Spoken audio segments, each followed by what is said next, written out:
Breast cancer क्या है? सबसे इम्पोर्टेंट कॉमन सिम्टम छाती की गिल्टी है। ब्रेस्ट की स्किन का चेंज हो जाना, निप्पल का रिट्रैक्ट कर जाना, निप्पल की पोजीशन का डाइवर्ट कर जाना। किस एज ग्रुप में सबसे ज़्यादा ये डिसीज़ पाई जाती है? 40 से 65 साल की उम्र की औरतों में सबसे ज़्यादा ये डिज़ीज़ देखने में आई है, लेकिन केसेस रिपोर्टेड हैं जिसमें 30 इयर्स अबव पर भी ये डिज़ीज़ देखने में आई। हम जो है वो छाती के कैंसर में मुब्तला हैं, जो इलाज है वो ऑपरेट के बिना मुमकिन है? ये पर operative patient to patient vary करता है कि किस मोडालिटी की तरफ आप जाएंगे। बिस्मिल्लाहिर्रहमानिर्रहीम, अस्सलाम वालेकुम।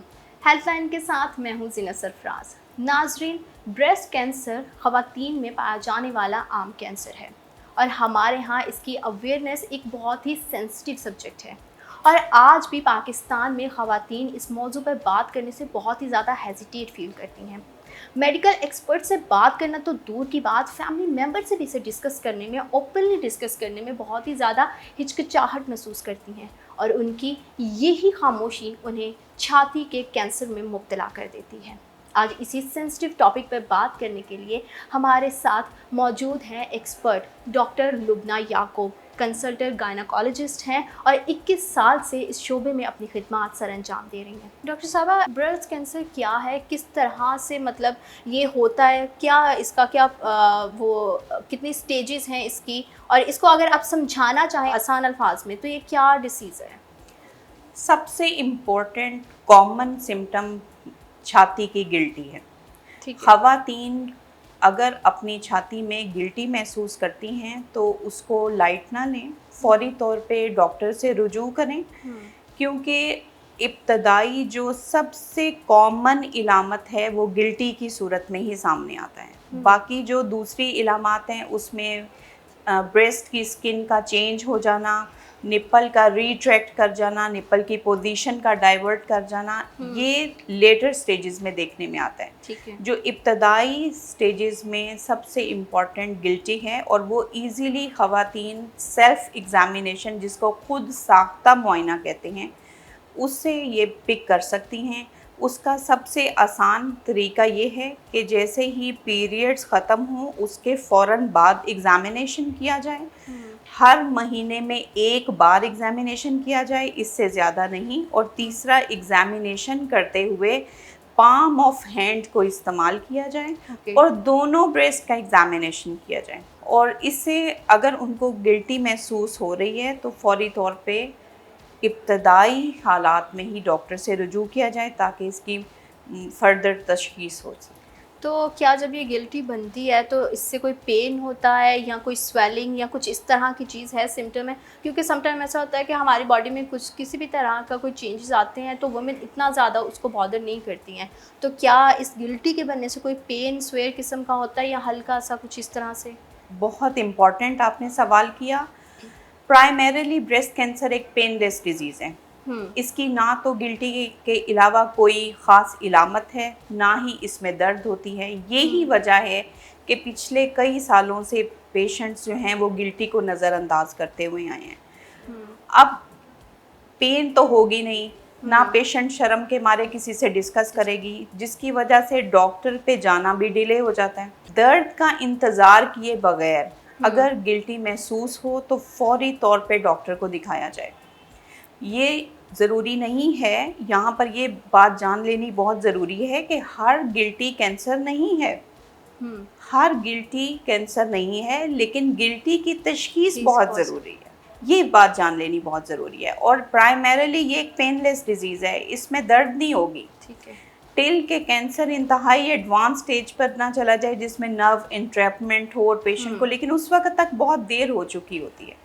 तो फौरी तौर पे जब गिल्टी महसूस हो तो फौरी तौर पे इसकी तशख़ीस करवाई जाए कि क्या ये कैंसर की तरफ जा रही है या एक सिंपल, जिसको फाइब्रोएडिनोमा या फाइब्रोसिस्टिक ब्रेस्ट डिजीज़, बहुत सारी डिजीज़ हैं जो कैंसरस नहीं है, लेकिन वो तशख़ीस के बाद डॉक्टर का काम है कि वो तशख़ीस करे। अच्छा डॉक्टर साहब, ये बताइएगा कि आपके पास मुख्तलिफ़ एज ग्रुप से जो है ख़वातीन आती होंगी, ठीक है? तो किस एज ग्रुप में सबसे ज़्यादा ये डिसीज़ पाई जाती है? आम तौर पर 40 से 65 साल की उम्र की औरतों में सबसे ज़्यादा ये डिज़ीज़ देखने में आई है, लेकिन केसेस रिपोर्टेड हैं जिसमें 30 इयर्स अबव पर भी ये डिज़ीज़ देखने में आई। And I have lost 2 of my colleagues with breast cancer जिनकी एज 30 से 40 के दरमियान थी। तो हाउ इम्पॉर्टेंट इट इज़, इससे अंदाज़ा लगाएं कि मेडिकल प्रोफेशन में भी ख़वातीन ने अपनी जानें गंवाई हैं इस बीमारी से। हमारे यहाँ बहुत अफसोस के साथ ऐसा कोई रिवाज नहीं है कि रूटीन में ख़वातीन अपना चेकअप करवाएं। जब कोई बीमारी हुई, कोई सर दर्द बुखार आ गया तो डॉक्टर के पास चले गए। तो रेगुलर चेकअप कितना इम्पॉर्टेंट है इस चीज़ को ओवरकम करने के लिए, कि अगर आपको घर पे नहीं पता चल रहा है, आप सेल्फ एग्जामिन करते हो और आपको नहीं पता चल रहा है, अगर आप रूटीन बेसिस पे जाते हो और अपना चेकअप करवाते हो तो वो कितना ज़्यादा इम्पॉर्टेंट है। पूरी दुनिया में ये रिवाज कायम है कि हर 40 साल से ऊपर खातून को मेमोग्राफी के ज़रिए ब्रेस्ट कैंसर के लिए स्क्रीन किया जाता है और हर 3 साल के बाद रेगुलर मेमोग्राफी की जाती है।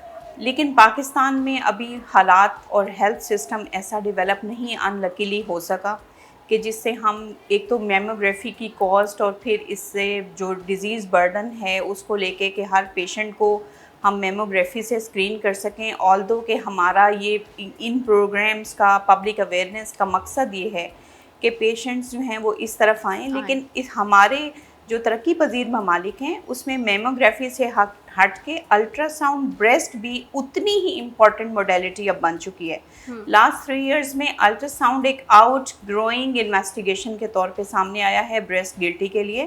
तो कभी अगर पेशेंट को गिल्टी महसूस हो तो सबसे इम्पॉर्टेंट अब mammography is the screening test, जो गोल्ड स्टैंडर्ड स्क्रीनिंग टेस्ट अभी भी वही मुकाम रखती है।